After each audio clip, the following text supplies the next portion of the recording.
Praise the lord. దేవుని పరిశుద్ధ నామానికి మహిమ కలుగును గాక. ప్రియులారా, ప్రతి ఉదయం దేవునితో సమయం అనేటువంటి కార్యక్రమానికి మిమ్మల్ని ప్రేమపూర్వకంగా ఆహ్వానిస్తున్నాను. ప్రభువైన యేసుక్రీస్తు నామములో మీ అందరికీ నా హృదయపూర్వకమైనటువంటి వందనాలు తెలియజేస్తున్నాను. మరి పరిశుద్ధ గ్రంథంలో నుండి ఈ దినం ఒక చిన్న లేఖన భాగాన్ని మనం ధ్యానం చేసుకుందాం. సామెతల గ్రంథం 19వ అధ్యాయం 14వ వచనంలో 2వ భాగాన్ని నేను చదువుతాను. జాగ్రత్తగా ఆలకించండి. సుబుద్ధి గల భార్య యెహోవా యొక్క దానము. చూసారా, సుబుద్ధి కలిగినటువంటి భార్య యెహోవా యొక్క దానమట. ఈ రోజున చాలా కుటుంబాలలో మనం గమనించినట్లయితే అనేక కుటుంబాలలో సమస్యలు అనేటువంటివి భార్యాభర్తల మధ్య సర్వసాధారణంగా వస్తుంటాయి, పోతుంటాయి. ఏ సమస్యలు వచ్చినా జ్ఞానవంతురాలైతే తన ఇల్లు కట్టును, మూర్ఖురాలైతే తన చేతులు తన ఇల్లు ఓడబెరుకునని సొలొమోను భక్తుడు సెలవిచ్చినట్లుగా ఇక్కడ సుబుద్ధి కలిగినటువంటి భార్య యెహోవా యొక్క దానము. ఆ జ్ఞానం కలిగి కాపురాన్ని కట్టుకోవడానికి కావలసినటువంటి ఆ బుద్ధి కలిగించేది ఎవరంటే దేవుడు ఇచ్చినటువంటి ఆ జ్ఞానము ద్వారా ఆ భార్యకు అనుగ్రహించబడుతుంది. ఇప్పుడు దేవుని బిడ్డలారా, పరిశుద్ధ గ్రంథంలో ఒక వ్యక్తిని ఈ సమయంలో నేను మీకు జ్ఞాపకం చేస్తాను. అతని పేరు ఏమిటంటే నాబాలు. అతని పేరు నాబాలు.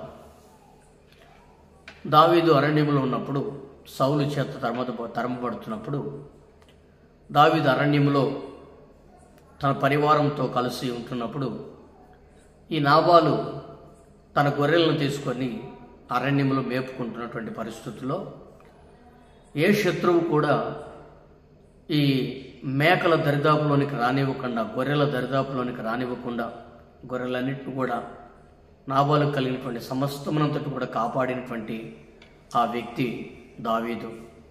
తన పరివారంతో కూడా నాబాలుకుని, నాబాలు పనివారికిని, నాబాలు కలిగినటువంటి సమస్తములకు కూడా కాపుదలుగా ఉండి కాపాడినటువంటి వాడు దావీదు.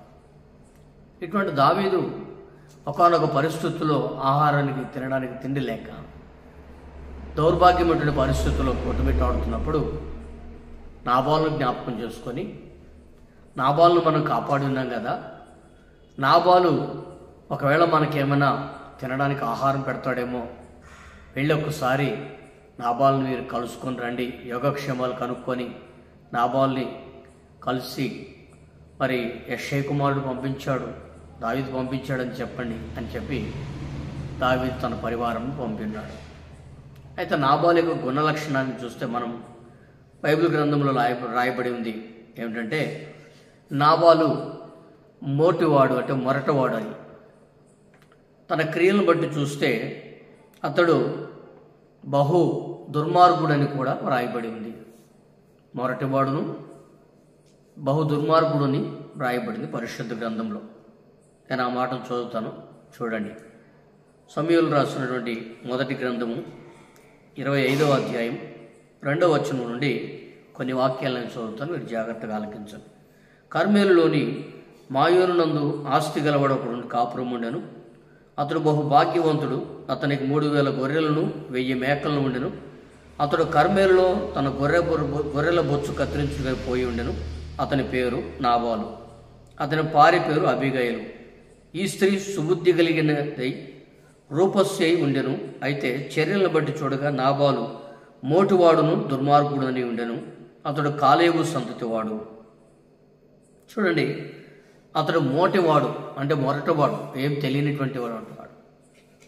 బహు దుర్మార్గుడు, క్రియలను బట్టి చూస్తే బహు దుర్మార్గుడు అని రాయబడింది.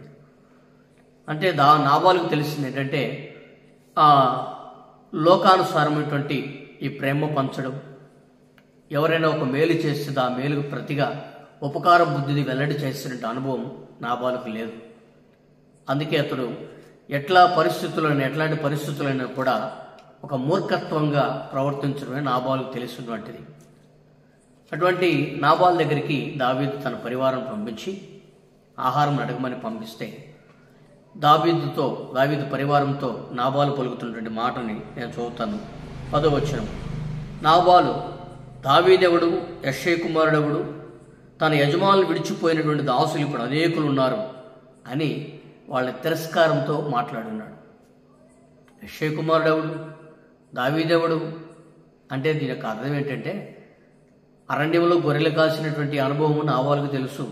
పనివాళ్ళు ఖచ్చితంగా చెప్పుకుంటారు, మేము అరణ్యంలో ఉన్నప్పుడు మా కాపుదలగా ఉన్నాడయ్యా ఈ నాబాలు, ఈ దావీదు మా కాపుదలగా ఉన్నాడు. మరి దావీదు పరివారం అంతా కూడా మమ్మల్ని కాపాడుతూ వచ్చారు. ఏ సింహము నోటి నుండి కానీ, ఏ యొక్క శత్రువు నోట కానీ మమ్మల్ని పడకుండా, మన గొర్రెలను పడకుండా మమ్మల్ని కాపాడుతూ వచ్చారు అని ఖచ్చితంగా చెప్పుకుంటారు. కానీ అదంతా కూడా జ్ఞాపకంలో పెట్టుకునేటువంటి అనుభవంలో ఉన్నటువంటి వ్యక్తి కాదు ఈ నాబాలు. అందుకనే నాబాలు యొక్క మూర్ఖత్వాన్ని బయట పెడుతున్నాడు. యెష్షయి కుమారుడెవడు, దావీదెవడు అని వ్యతిరేకంగా మాట్లాడుతున్నాడు. ప్రియ దేవుని బిడ్డారా, ఈ సంగతి నాబాలు యొక్క పనివాళ్ళలో ఒక పనివాడు విని వెంటనే సుబుద్ధి అయినటువంటి తన భార్య పేరేంటి, అబీగైలు. ఆమె గుణం కూడా రాయబడింది, సుబుద్ధి కలిగినది అని. అందుకని మనం ఇందాక చదువుకున్నాం కదా, 3వ వచనంలో అతని పేరు నాబాలు, అతని భార్య పేరు అబీగైలు. ఈ స్త్రీ సుబుద్ధి గలదై. ఏ బుద్ధి కలిగినదట? సుబుద్ధి కలిగినది. మనం ఇందాక చదువుకున్నాం కదా, సుబుద్ధి గల భార్య యెహోవా యొక్క దానము. సుబుద్ధి అంటే మంచి బుద్ధి, ప్రేమించే మనస్తత్వం, తన కుటుంబాన్ని చక్కగా చూసుకునేటువంటి ఒక మంచి లక్షణం కలిగినటువంటి స్త్రీ. ఈమె తన యొక్క పరివారం యొక్క చెప్పినటువంటి మాట విని, తన పరివారం ఏం చెప్పారు అంటే, అమ్మా అరణ్యము నుంచి దావీదు కుమారుడు, మరి యెష్షయి కుమారుడు అయినటువంటి దావీదు మా దగ్గరికి, మన యజమానుడి దగ్గరికి కొంత ఆహారం తెమ్మని వర్తమానం పంపించాడు. ఆ పనివాళ్ళు వచ్చినప్పుడు మన యజమానుడు మరి మూర్ఖంగా మాట్లాడాడు, కఠినంగా మాట్లాడాడు. అతను మేము అరణ్యంలో ఉన్నప్పుడు మమ్మల్ని క్షేమంగా మా చుట్టూ, మా గొర్రెల చుట్టూ మాకు ఏ అపాయం రాకుండా అతను మమ్మల్ని కాపాడాడు అని వాడు చెప్తున్నప్పుడు వెంటనే ఈ అబీగైలు ఏం చేసిందో తెలుసా? మనం గమనించినట్టయితే లేఖన భాగంలో వెంటనే ఈమె కొన్ని పిండి వంటకాలు తయారు చేసుకొని, తర్వాత కొన్ని ద్రాక్షారతులను తీసుకొని తన యొక్క పని వాళ్ళను తీసుకొని బయలుదేరుతుంది. దేనికి బయలుదేరుతుందంటే, దావీదుని దగ్గరికి ఆహారం తీసుకొని వెళ్ళడానికి. మనం ఆ మాటను కూడా చూద్దాం.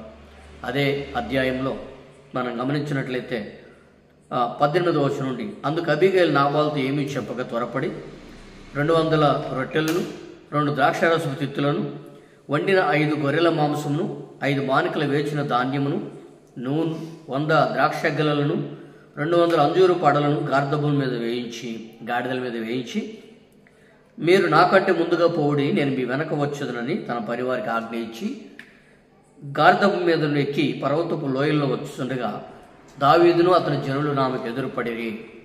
దావీదు ఎందుకు వస్తున్నాడు, తన జనులు ఎందుకు వస్తున్నారంటే నాబాలును చంపాలని.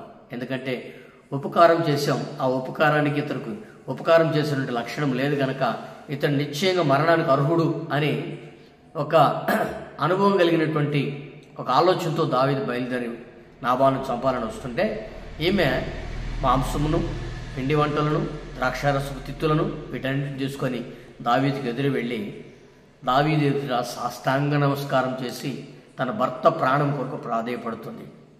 మరి దేవుని బిడ్డలారా, తన భర్త ప్రాణం కొరకు ప్రాధేయపడటం మాత్రమే కాకుండా ఆమె ఏమంటుంది తెలుసా? ఈ దోషము నాదని ఎంచుము నా ఏలినవాడా అంటుంది. వాస్తవానికి ఎవరు తప్పు చేశారు? నాబాలు తప్పు చేశారు. నాబాలు చేసినటువంటి తప్పుకి ఎవరు క్షమాపణ అడగాలి? నాబాలు అడగాలి. కానీ నాబాలుకు బదులుగా అబీగైలు అడుగుతుంది, ఈ దోషము నాదని ఎంచుము నా ఏలినవాడా. అతని గుణము, అతని పేరు అతని గుణమును సూచిస్తుంది. అతని మొరటివాడు, అతని స్వభావ మూర్ఖత్వం. కాబట్టి దయచేసి నన్ను బట్టి నా భర్తను క్షమించయ్యా అని చెప్పి నాబాలు యొక్క పక్షమున అబీగైలు ప్రాధేయపడి దావీదుని వేడుకుంటా ఉంది. ఎందుకని అని మనం గమనిస్తే, సుబుద్ధి కలిగినటువంటి భార్య తన యొక్క భర్త ప్రాణాలని కాపాడుతుంది. సుబుద్ధి కలిగినటువంటి భార్య తన కుటుంబాన్ని కాపాడుతుంది. సుబుద్ధి కలిగినటువంటి భార్య తన వ్యక్తిగత జీవితాన్ని కాపాడుకుంటుంది. అందుకనే సామెతల గ్రంథాలు మనం చూస్తాం కదా, 31వ అధ్యాయంలో గుణవతి అయినటువంటి భార్య దొరుకుట అరుదు, వాటిని ముత్యము కంటే అమూల్యము అనేటువంటి మాటలు మనం చూస్తూ అక్కడ కింద మనం చదువుకుంటూ వచ్చినప్పుడు ఆమె తన ఇంటి వారి నడతలు కనిపెట్టును అనే లేఖనం రాయబడి ఉంటుంది. తన ఇంటి వారి నడతలు బాగుగా కనిపెడుతుంది. అంటే సుబుద్ధి కలిగిన భార్య తన యొక్క భర్త ఎలా ప్రవర్తిస్తున్నాడు, తన యొక్క భర్త గుణం ఏమిటి, తన పిల్లల గుణం ఏమిటి, వాళ్ళు ఎక్కడికి వెళ్తున్నారు, ఏం చేస్తున్నారు, అవన్నీ కూడా గమనించి వారికి వ్యక్తిగత జీవితాల్ని జ్ఞానంగా పరిశోధిస్తుంది.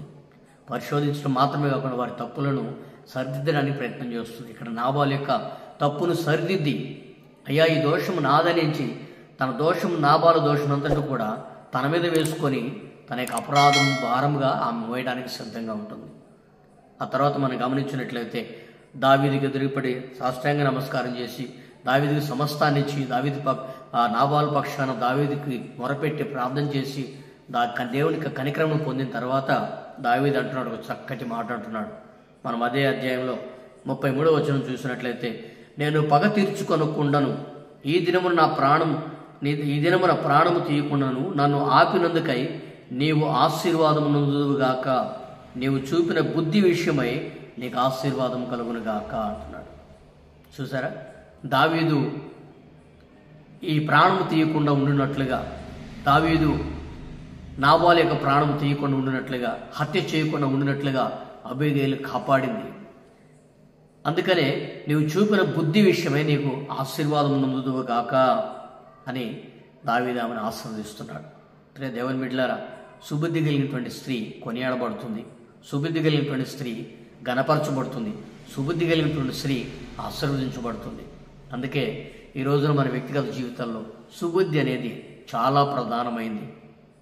అబీగయలు వలె మన కుటుంబాలలో కూడా మరి సుబుద్ధి కలిగినటువంటి ఒక అనుభవాల్లో మనం నడిపించబడుతూ మంచి బుద్ధిని మనం నేర్చుకొని మన ఇంటి వారి నడతలను కనిపెట్టుకొని, అందుకనే జ్ఞానవంతురాలు తన ఇల్లు కట్టును అనే లేఖన భాగం సెలవిచ్చినట్లుగా జ్ఞానం కలిగినటువంటి స్త్రీల వలె మనం నడిపించబడుతూ, జ్ఞానం కలిగి తన కుటుంబాన్ని కట్టుకున్నటువంటి స్త్రీల వలె మన కుటుంబంలో స్త్రీలు కూడా ఒక జ్ఞానం కలిగిన అనుభవం ఎదుగుతూ దేవునికి ఉన్నతమైనటువంటి అనుభవాలు నడిపించబడేటట్లుగా దేవుడు కృపను భాగ్యాన్ని అనుగ్రహించునుగాక. ప్రార్థన చేసుకుందాం. మహాపరిశుద్ధుడా, కృపగల దేవ, నీకు వందనాలు ప్రభువా. ఇదిగో తండ్రి, మరి ఈ దినం సుబుద్ధి గల భార్య యెహోవా యొక్క దానమని మీరు తెలియజేశారు. అవునాయన, అబీగయలు సుబుద్ధి కలిగినటువంటి స్త్రీ అని మీ లేఖనం మాకు తేటగా స్పష్టంగా తెలియజేస్తుంది. తండ్రి, సుబుద్ధి కలిగినటువంటి భార్య తన యొక్క భర్త అయినటువంటి తండ్రి నాబాలు యొక్క ఆ యొక్క ప్రాణాన్ని కాపాడినటువంటి స్త్రీగా నాయన మరి చరిత్రలో నిలిచిపోయింది. తండ్రి, మరి దావీదు పక్షం నాబాలు పక్షమున దావీదు దగ్గర వేడుకొని ఈ దోషం నాదని ఎంచమని అబీగయలు చేసినట్లుగా ప్రార్థన మేము కూడా తండ్రి, జ్ఞానవంతులైనటువంటి స్త్రీలు మా యొక్క గృహాలలో, మా కుటుంబాలలో తండ్రి మరి జ్ఞానం కలిగి సుబుద్ధి కలిగి కుటుంబాలను కట్టుకోగలిగినటువంటి సామర్థ్యమును మా కుటుంబాల్లో కూడా దయచేయమని కోరుతున్నాం. మీ కృప కరుణ కటాక్షములు మాకు అందించి బలపరచమని, మీ జ్ఞానాత్మ పూర్ణులుగా మా కుటుంబాల్లో ప్రతి స్త్రీని నింపి వారు తమ ఇంటి వారి నడతలు కనిపెట్టి అయినా వారి ఇంటి వారికి కావాల్సిన సమస్తమును సిద్ధపరచుకోగలిగినట్లుగా కృప దయచేయమని, మహిమ ఘనత ప్రభావాలు మీరే పొందుకోమని, విన్నటువంటి వర్తమానం ప్రకారంగా వారి కుటుంబాలను మలుచుకునే శక్తిని దయచేయమని యేసు నామమున వేడుకొనుచున్నాం తండ్రి, ఆమేన్. మంచిది ప్రియులారా, దేవుడు మిమ్మల్ని దీవించును గాక. మరి యొక్క ఛానల్ సబ్స్క్రైబ్ చేసుకోండి. మరి ఇంకా ఈ యొక్క వాక్యాన్ని అనేకులకు షేర్ చేయండి. మీ ప్రార్థన అవసరం ఉంటే స్క్రీన్ మీద కనపడుతున్నటువంటి మరి ఆ ఫోన్ నెంబర్లకి మీ ప్రార్థన అవసరం మాకు తెలియజేసినట్లయితే మేము ఖచ్చితంగా మీ కొరకు ప్రార్థన చేస్తామని ప్రేమపూర్వకంగా తెలియజేస్తున్నాం. దేవుడు మిమ్మల్ని దీవించును గాక. ఆమేన్.